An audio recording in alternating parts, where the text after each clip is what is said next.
मागणी करण्यात आली।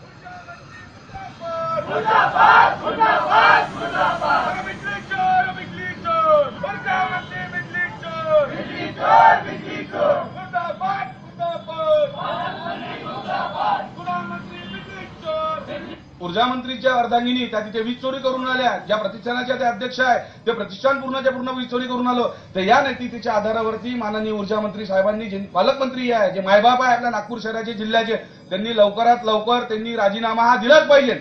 आणि जर या अधिकाऱ्यांनी सुद्धा, जे महावितरणाचे अधिकारी आहे, यांनी जर लवकरात लवकर त्यांच्यावर कायदेशीर कारवाई केली नाही, गुन्हा जर त्यांच्यावर दाखल केला नाही, तर उद्या कमिशनर साहेबांचा आम्ही युवक काँग्रेसच्या माध्यमातून, नागपूर लोकसभा युवक काँग्रेसच्या माध्यमातून सर्व पदाधिकारी कार्यकर्ते आम्ही त्यांचा घेराव करू।